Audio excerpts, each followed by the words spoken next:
So hi guys, welcome back to my YouTube videos. तो इस video में दोस्तों डिस्कस करने वाले हैं यहाँ पर कुछ इंपॉर्टेंट कंपनीज़ को और उनसे रिलेटेड कुछ इंपॉर्टेंट अपडेट्स हैं जिसकी बात करेंगे इस वीडियो में। तो चलिए दोस्तों वीडियो की शुरुआत करते हैं। सबसे पहले डिस्कस करते हैं आज के दिन के बाजार को। सो दोस्तों अगर बात करें निफ्टी की, तो आज के दिन के ट्रेडिंग सेशन में निफ्टी में काफ़ी ह्यूज फॉल हमें देखने को मिली काफ़ी टाइम बाद, जिसमें गिरावट के परसेंटेज को नोट करें तो वो करीब 1.57% देखने को मिलेगा। अब इस गिरावट के पीछे का एग्जैक्ट रीज़न क्या है उसके बारे में भी बात करेंगे, बट उससे पहले दोस्तों अगर आपने अभी तक मेरे अपने सेबी रजिस्टर्ड टेलीग्राम चैनल को ज्वाइन नहीं किया है तो उसका लिंक आपको डिस्क्रिप्शन में दिख जाएगा। लिंक के थ्रू जाकर चैनल को ज्वाइन कर लो, काफ़ी सारी अपडेट्स आपको वहाँ पर मिलेंगी जो कि आपके लिए काफ़ी ज़्यादा यूज़फुल रहेंगी। तो चलिए वीडियो में आगे बढ़ते हैं, बात करते हैं निफ्टी की। सो दोस्तों आज के दिन निफ्टी में तो काफ़ी अच्छी खासी सेलिंग प्रेशर हमें देखने को मिली है, बट इसके अलावा अगर हम बाकी के इंडेक्स की बात करें लाइक निफ्टी नेक्स्ट 50, तो वहाँ पर भी करीब हमें 1% के आसपास की फॉल दिख रही है। इट मीन्स कहीं ना कहीं पोर्टफोलियो में तो रेड लाइट आपको देखने को मिला ही होगा। निफ्टी बैंक आज के दिन अच्छा पिटी है, निफ्टी फाइनेंशियल सर्विसेज अच्छा खासा पिटी है। मिड कैप की अगर हम बात करें तो वहाँ पर भी अच्छी खासी फॉल है। अब 100, 200, 500 को भी देखोगे तो सभी जगह आपको 1% से ज़्यादा की फॉल देखने को मिलेगी। स्मॉल कैप और मिड कैप इसमें गिरावट हुई है, बट गिरावट अगर देखोगे तो 1% के ऊपर नहीं गया है। इसका मतलब जो लोग small cap mid cap company में इन्वेस्टमेंट करना ज़्यादा प्रीफर करते हैं उनका पोर्टफोलियो आज के दिन निफ्टी के मुकाबले कम गिरा होगा, ये चीज़ नोट कर लो। अब दोस्तों इंपॉर्टेंट ये है कि मार्केट अगर आज के दिन गिरा है तो गिरा क्यों है। तो देखो दोस्तों इसके पीछे का बहुत सारे रीजंस आपको मिल जाएंगे, बट मुझे लगता है कि उन सारे रीजंस को आपको देखने की ज़रूरत है नहीं। मेरे हिसाब से दो इंपॉर्टेंट की रीजंस हैं जिस वजह से मार्केट आज के दिन आपको वीक परफॉर्म करती हुई दिखी है। सबसे पहले टेक्निकल रीज़न की बात करते हैं। जो टेक्निकल फॉलो करते हैं वो इस रीज़न को आप थोड़ा सा हाईलाइट कर सकते हो। अब देखो दोस्तों पिछले 6 महीने में निफ्टी में तो अच्छी खासी गिरावट है, लगभग गिरावट कितना है 10%। अब कोई भी स्टॉक हो या इंडेक्स हो कैसे गिरता है, लोअर हाई लोअर लो के फॉर्मेशन पे गिरता है। और जब रिवर्सल आता है तो रिवर्सल कैसे आता है, रिवर्सल डायरेक्टली आपको तो देखने को नहीं मिलेगा।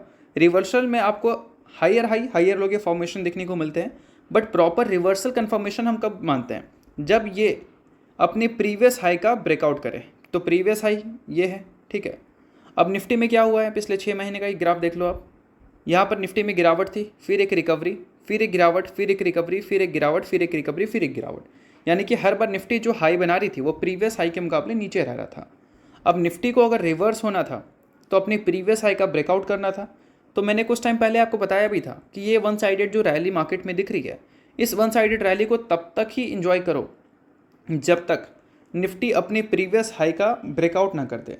अगर ब्रेकआउट कर देती है तो अच्छी बात है, इन्जॉय और भी आप कर सकते हैं, बट जब यहाँ पर जाएगी तो आपका इन्जॉयमेंट जो है वो ख़त्म हो जाएगा। क्योंकि वन साइडेड मूव में कोई भी स्टॉक या इंडेक्स किसी भी पर्टिकुलर रेसिस्टेंस का ब्रेकआउट नहीं कर सकती। वहाँ पर आपको एक प्रॉपर ट्रेंड फॉलो करना होता है, और ये देखा जाए तो निफ्टी का कोई ट्रेंड था ही नहीं, ये वन साइडेड मूव था। वन साइडेड मूव ना आपको नीचे की ओर देखने को ज़्यादा मिलता है और ना ही ऊपर की ओर ज़्यादा देखने को मिलता है। तो इस चीज़ को समझो। और 23,000 जो 800 का लेवल था निफ्टी का, जो कि हमने बहुत पहले भी डिस्कस किया था, वो एक इंपॉर्टेंट रेसिस्टेंस है। वहाँ पर जाकर देखोगे तो निफ्टी में आपको सेलिंग प्रेशर दिखी और पिछले एक हफ्ते में निफ्टी करीब 2.25% गिर गई। तो उस रीज़न की वजह से मार्केट में एक सेलिंग प्रेशर तो दिख रही है, बट ये रीज़न है टेक्निकल रीज़न। अगर न्यूज़ बेसिस पे कोई रीज़न को फॉलो करना चाहते हैं आप, तो उसके लिए आपको 3 रीज़न्स मिल जाएंगे, बट उन 3 रीज़न को भी अगर फिल्टर आउट करोगे तो आपको एक ही की रीज़न्स मिलेगा, जो कि है ट्रम्प के टैरिफ।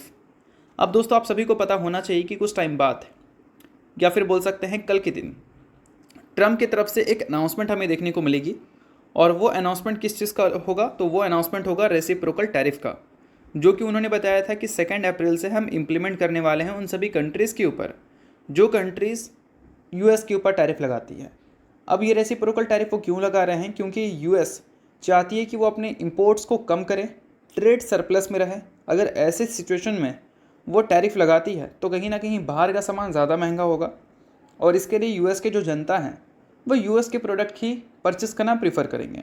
तो इसके लिए वो टैरिफ लगा रहे हैं, और टैरिफ ऐसा वैसा नहीं, जो कंट्री यूएस पे जितना टैरिफ लगाती है वो उतना ही लगाएगी उस कंट्री के ऊपर। तो इस वजह से इंडिया जो है वो सबसे ज़्यादा परेशान है, क्योंकि अगर टैरिफ की बात करें तो सबसे ज़्यादा जो टैरिफ है इंडिया ही लगाती है यूएस के ऊपर बाकी सारी कंट्रीज़ के कंपैरिजन में। और इंडिया इतना टैरिफ अगर यूएस लगा देती है तो ओवरऑल अगर देखा जाए तो इंडिया की जो एक्सपोर्ट है, यानी कि जो हमारा यूएस के साथ ट्रेड सरप्लस वाले सिचुएशंस हैं, वो नीचे जा सकता है, ट्रेड डेफिसिट में हम जा सकते हैं। तो इस वजह से मार्केट आज के दिन नर्वस नज़र आई है कि कल के दिन क्या होगा, और इस वजह से आज के दिन एक सेलिंग प्रेशर आपको देखने को मिला है। और इस सेलिंग प्रेशर की वजह से कुछ सेक्टर आपको फोकस में रहते हुए देखने को मिलेंगे, जो कि बोल सकते हैं फेस कर सकते हैं इस सिनेरियोस की वजह से एक डाउन ट्रेंड, जिसमें एक है फार्मा सेक्टर, उसके अलावा जेम्स एंड ज्वेलरी सेक्टर, उसके अलावा केमिकल सेक्टर। तो इन सारी चीज़ों पे आप चाहो तो नज़र रख सकते हो, और इन्हीं सारी चीज़ों की वजह से मार्केट आज के दिन नीचे है। तो चलिए बात कर लेते हैं कुछ कंपनीज़ के बारे में। तो चलिए दोस्तों बात करते हैं पहली कंपनी के बारे में, जिसका नाम है बीएससी लिमिटेड। बट इसको डिस्कस करने से पहले दोस्तों, अगर आपने अभी तक सेबी रजिस्टर्ड टेलीग्राम चैनल को ज्वाइन नहीं किया है तो उसका लिंक आपको डिस्क्रिप्शन में दिख रहा होगा, लिंक के थ्रू जाकर टेलीग्राम चैनल को ज्वाइन कर लो। तो चलिए अब बात करते हैं बीएससी से related important news and updates के बारे में। सो दोस्तों कल नहीं परसों के दिन बीएससी फोकस में थी, भले मार्केट क्लोज था फिर भी फोकस में इसलिए थे क्योंकि बीएससी ने एक बोर्ड मीटिंग कंडक्ट किया था 30 मार्च को। जिस बोर्ड मीटिंग में इसने बोनस का प्रपोजल रखा था, और बोनस का प्रपोजल अप्रूव हो चुका है। और पिछले एक हफ्ते की बात करें तो बीएससी में 2 गुड न्यूज़ आई है, जिसमें एक गुड न्यूज़ तो ये है कि एनएससी ने जो अपने एक्सपायरी डेट चेंज करने का फैसला किया था उसको सेबी ने कैंसिल कर दिया है। और दूसरी गुड न्यूज़ ये है कि बीएससी ने बोनस अनाउंस किया है, जिसमें 2:1 के रेशियो में बोनस है, या फिर बोल सकते हैं एक शेयर कंपनी का अगर आप ओन करते हैं तो उसके बदले कंपनी आपको 2 बोनस शेयर देगी। और इससे पहले 2022 में भी जब कंपनी ने बोर्ड मीटिंग बोनस से रिलेटेड रखा था तो उस टाइम भी कंपनी ने 2:1 के रेशियो में ही बोनस का प्रपोजल अप्रूव किया था। तो ये एक काफ़ी अच्छी खबर है उनके लिए, किनके लिए, जो इस कंपनी के इन्वेस्टर हैं। और अगर आप इन्वेस्टर नहीं है तो इस चीज़ को चाहो तो आप इग्नोर भी कर सकते हो। और अगर आप इन्वेस्टर हैं तो एक और चीज़ को आप थोड़ा सा फोकस में रखना, और वो होगा कंपनी के Q4 के अर्निंग्स। क्योंकि पिछले कुछ टाइम से अगर देखोगे तो कंपनी के जो वैल्यूएशन है वो काफ़ी ज़्यादा वॉलेटाइल दिख रहे हैं। बीच बीच में कंपनी में इतनी बड़ी सेल ऑफ आ रही है कि कंपनी का वैल्यूएशन सीधा 50% के आसपास गिर रहा है, और जब रिकवरी आ रही है तो वहाँ पर भी कंपनी का वैल्यूएशन सीधा 30-40% ऊपर जा रहा है। तो ऐसा क्यों हो रहा है? तो ऐसे होने के पीछे का सबसे बड़ा रीज़न है कि मार्केट में कोई क्लैरिटी नहीं है कि बीएससी के नंबर्स फ्यूचर में कैसे हो सकते हैं। अगर एनएससी अपनी एक्सपायरी को बदलकर मंडे कर देती है तो उम्मीद है कि बीएससी के नंबर ख़राब हो सकते हैं, क्योंकि अगर डेरिवेटिव मार्केट के वॉल्यूम्स को ही देखोगे तो पहले के मुकाबले वॉल्यूम्स तो कम है, तो इस वजह से नंबर ख़राब होने की उम्मीद तो पूरी है। बट अगर एनएससी का एक्सपायरी पहले हो जाता है बीएससी से तो एक बड़ा वॉल्यूम्स एनएससी के पास चला जाएगा, जिस वजह से बीएससी के जो रेवेन्यू हैं वो भी गिर सकते हैं, प्रॉफिट भी गिर सकते हैं। तो इस वजह से वैल्यूएशन में काफ़ी ज़्यादा अनसर्टेनिटी हमें क्लियर देखने को मिल रही है। अब दोस्तों इसके Q4 के अर्निंग्स में हम क्या उम्मीद करेंगे? हम ज़्यादा कुछ उम्मीद नहीं करेंगे, बट हम सिर्फ इतना चाहेंगे कि कंपनी बेस्ट नंबर रिपोर्ट कर दे अब तक का। पिछले क्वार्टर में कंपनी ने बेस्ट रेवेन्यू रिपोर्ट किया था, बट बेस्ट प्रॉफिट रिपोर्ट नहीं किया था। 219 करोड़ का प्रॉफिट था, जो कि पिछले क्वार्टर के मुकाबले भी कम ही था। तो बेस्ट रेवेन्यू अगर कंपनी रिपोर्ट कर देती है और बेस्ट प्रॉफिट रिपोर्ट कर देती है तो ये जो वैल्यूएशन का अनसर्टेनिटी है वो कहीं ना कहीं ख़त्म हो जाएगा, जिस चीज़ को मार्केट अच्छा कंसिडर कर सकती है। तो चलिए अब डिस्कस करते हैं अगली कंपनी को, जिसका नाम है हिंदुस्तान एरोनॉटिक्स लिमिटेड यानी कि HAL। सो दोस्तों फिलहाल आज के दिन HAL का शेयर काफ़ी ज़्यादा फोकस में है। अब फोकस में रहने का one of the biggest reason है कि HAL से रिलेटेड एक काफ़ी कमाल की न्यूज़ हमें सुनने को मिल रही है। अब न्यूज़ दोस्तों ये है कि HAL को फिलहाल मिल चुका है एक काफ़ी बड़ा ऑर्डर मिला है डिफेंस मिनिस्ट्री की तरफ से, और ऑर्डर के वैल्यू को अगर आप देखोगे तो काफ़ी ज़्यादा ज़बरदस्त है। कंपनी ने जो ऑर्डर गेन किया है वो है 62,700 करोड़ का। अब ये ऑर्डर कितना बड़ा है इसको आप ऐसे भी समझ सकते हैं। कंपनी पिछले 4 क्वार्टर या फिर हम बोल सकते हैं पिछले 1 साल में जितना रेवेन्यू रिपोर्ट की है उसको अगर डबल कर दोगे तो ऑलमोस्ट वो नंबर इतना ही निकल के आएगा। पूरे साल के रेवेन्यू को अगर हम डबल कर दें तो लगभग इतना बड़ा नंबर निकल के आएगा। और उतना बड़ा कंपनी को ऑर्डर मिला है किनकी तरफ से? डिफेंस मिनिस्ट्री की तरफ से, जो कि उम्मीद था कि Q3 में कुछ खास हमें ऑर्डर्स मिलते हुए देखने को मिले नहीं हैं, तो Q4 में हमें अच्छे ऑर्डर मिलते हुए देखने को मिलेंगे। और Q4 के लास्ट में कंपनी को अच्छे ऑर्डर मिलते हुए दिख भी गए।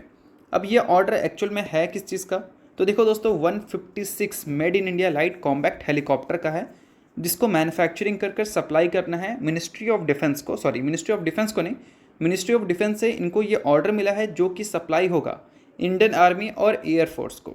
तो काफ़ी अच्छी न्यूज़ है, और इस न्यूज़ की वजह से आज के दिन HAL आपको मॉर्निंग में फोकस में भी रहती हुई दिखी थी।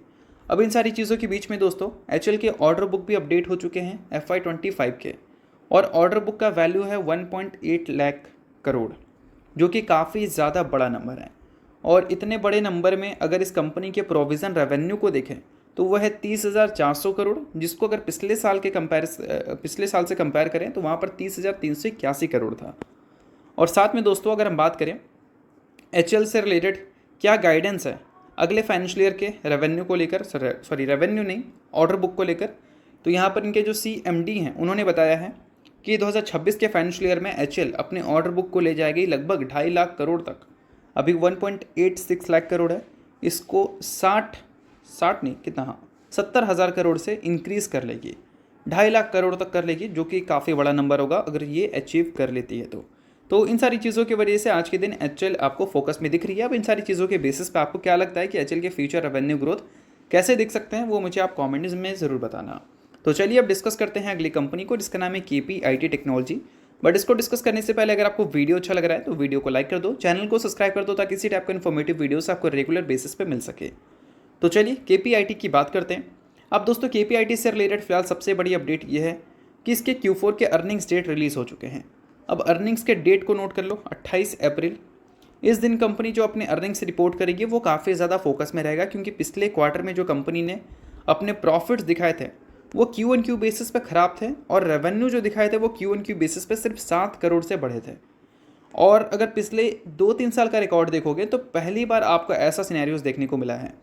2-3 साल नहीं, हाँ 3 साल का लगभग देख लो, 2021 से लेकर अब तक, तो किसी भी क्वार्टर में कंपनी ने अपने रेवेन्यू को ग्रो किया है तो 20-30 करोड़ से ही ग्रो किया है, कभी भी 7 करोड़ वाला नंबर देखने को मिला नहीं है। और पिछले 3 साल में पहली नहीं दूसरी बार कंपनी का जो प्रॉफिट है वो Q1Q बेसिस पर हमें गिरता हुआ दिखा है, और ये एक काफ़ी शॉकिंग थिंग है, क्योंकि KPIT टेक्नोलॉजी का वैल्यूएशन जो है एक टाइम पे काफ़ी एक्सपेंसिव था। 80-90 के पी पे कंपनी चल रही थी, और अभी 50 के आसपास के पी पे चल रही है। बट 50 का पी भी तो ऐसा नहीं कि ख़राब पी होता है, उसको भी आप महंगा बोल सकते हैं अगर आप ग्रोथ अच्छा रिपोर्ट नहीं कर पा रहे हैं तो अभी रिसेंटली क्या हुआ है कि कंपनी के मैनेजमेंट ने बताया था कि ऑटो इंडस्ट्री में स्लो डाउन हमें ज़रूर दिख रही है, बट फिर भी लास्ट 2 क्वार्टर्स की बात करें तो हमारा जो डील पाइपलाइन है वो काफ़ी ज़्यादा स्ट्रॉन्ग नज़र आ रहा है। अब इससे तो ये समझ आता है हमें कि अगले फाइनेंशियल ईयर को लेकर कंपनी का गाइडेंस ज़बरदस्त होगा। और मान लो कंपनी अपने Q4 के अर्निंग्स में अगर नंबर्स ख़राब रिपोर्ट कर दे, गाइडेंस ख़राब रिपोर्ट कर दे, तो कहीं ना कहीं इस चीज़ को लेकर जो मैनेजमेंट ने या कमेंट्री किया था, इस चीज़ को लेकर जो इन्वेस्टर्स की एक्सपेक्टेशन होगी वो तो मीट नहीं करेगी, और वहाँ पर KPIT टेक्नोलॉजी को प्रॉब्लम हो सकता है।